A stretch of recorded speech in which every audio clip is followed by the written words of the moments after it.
en Égypte pour renforcer les relations bilatérales.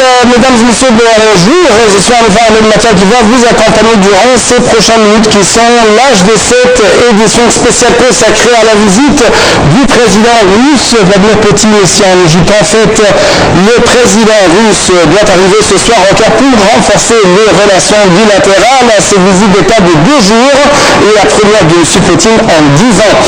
Il avait rencontré au Caire en 2005 le président Hosni Moubarak contraint d'abandonner le pouvoir en 2011, mais cette fois-ci, Abdel Fattah al-Sisi est devenu le président. En fait, quand il était ministre de la Défense, il s'est rendu à Moscou en février 2014. Après son élection, il avait rendu visite à M. Poutine dans sa résidence d'été à Sochi en août dernier. Donc, pour premièrement avoir plus d'explications, regardons ensemble ce reportage.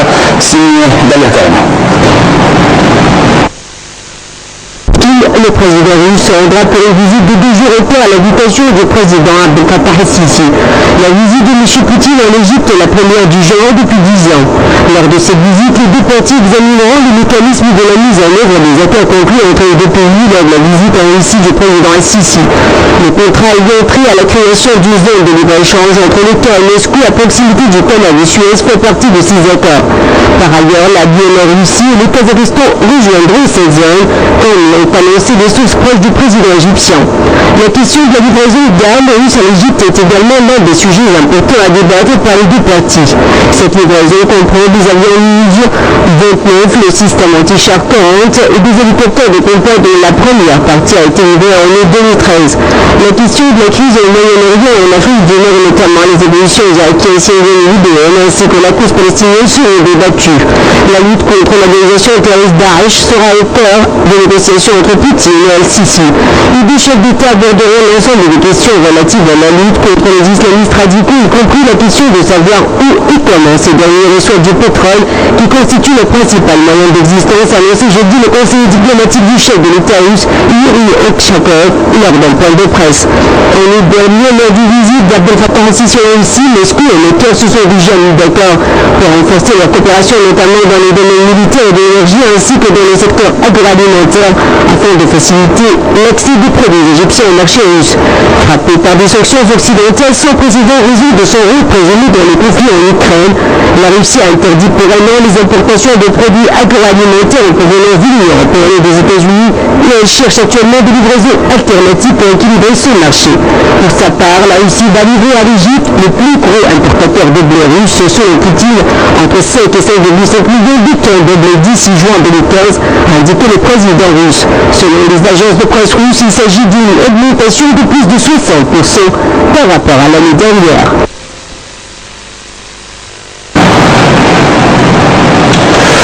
En fait, nous rejoint au studio de l'Internet international par l'analyste politique Dr Chefik Bouloubache, professeur des sciences économiques et politiques. Vous êtes toujours bienvenue sur l'Internet international. Nous allons commencer notre discussion, mais avant cela, je vais vous proposer avec nous, chers téléspectateurs, ce reportage qui jette la lumière sur le fait. Est-ce qu'on peut parler aujourd'hui d'un retour très fort de la Russie en Afrique et est-ce que l'Égypte représente cette issue, cette porte pour les Russes vers l'Afrique? Oui ou non? C'est le reportage qui va nous répondre à cette question.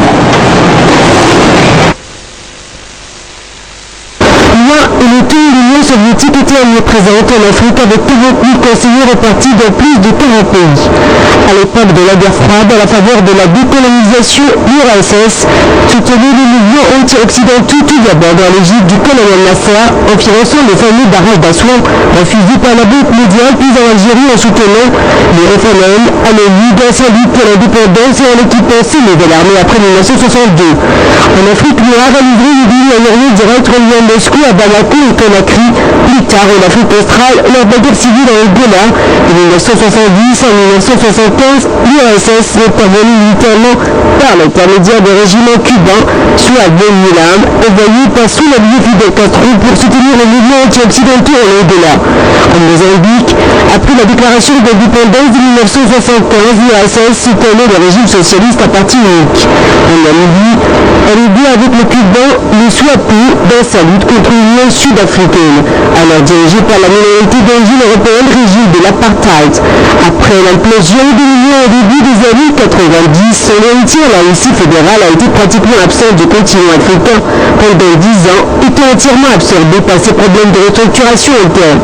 La part de l'Afrique dans les importations soviétiques qui s'élevait à 2,5% en 1986 était plus que de 1,9 en 1988 pour chuter à 0,4 en 2001. Il fallut donc attendre 2001 qualifié d'année de la Renaissance africaine par les politologues russes pour que le président Vladimir Poutine, élu l'an précédent, accueille à Moscou le président de l'Algérie, de l'Égypte, du Nigeria, de la Guinée et du Gabon.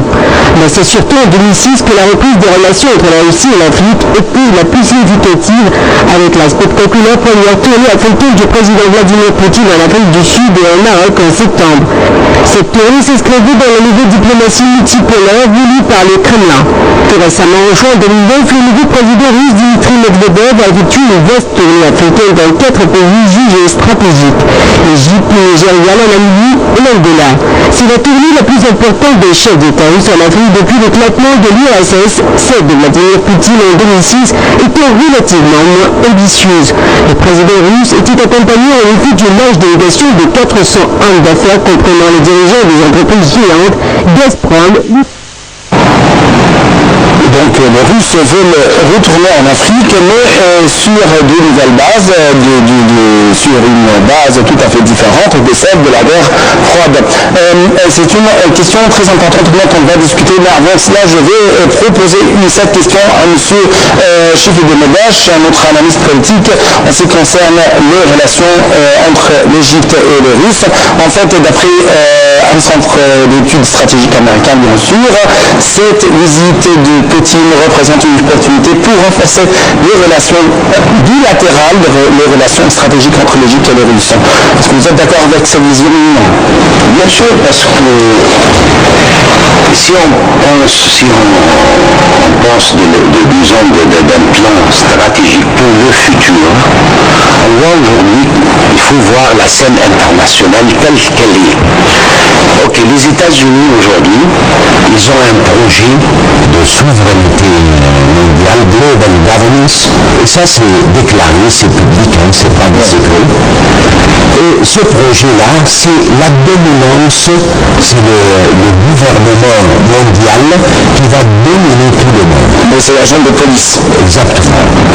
Ce plan-là de global governance, il n'y a pas beaucoup d'alternatives pour confronter ce plan-là que d'avoir des alliances stratégiques pour faire face à ce complot-là.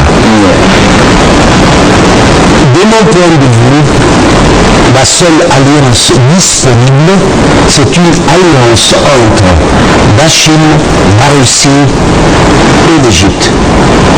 Pour faire face à cet agent de police américain corrompu. Exactement. Alors, complot sur le Proche-Orient, c'est une partie du complot. Le Proche-Orient, c'est en faveur de l'État hébreu, mais c'est une partie du complot. Le complot, c'est global. C'est de contrôler le monde, mais pas le Moyen-Orient simplement. Oui, mais bien sûr, si vous avez pu étendre votre pouvoir sur le Proche-Orient, sur le pétrole, sur le nord de l'économie mondiale, alors vous avez... Exactement.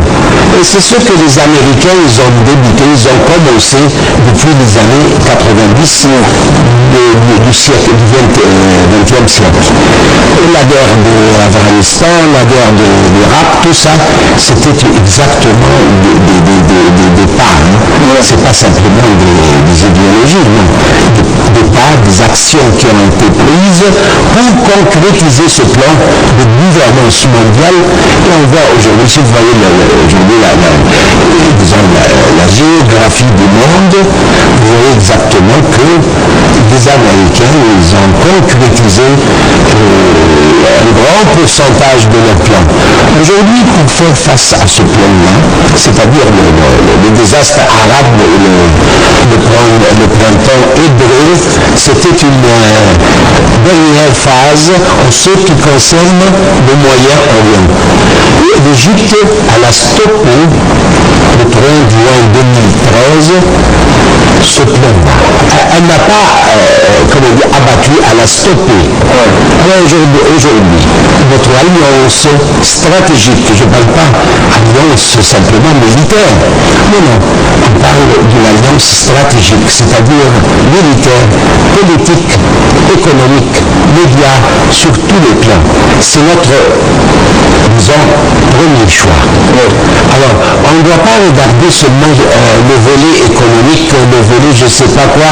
Non, il faut avoir, comme notre président, je prévois que c'est ça son idée, c'est des alliances stratégiques. C'est-à-dire, il regarde toujours le futur. Il ne regarde pas en dessous de ses pieds. Alors, c'est pas simplement que nous sommes ici parce que nous sommes contre les Américains ou contre les... Non. Il faut avoir une position, il faut avoir... Donc vous parlez que ce rapprochement entre les Russes et les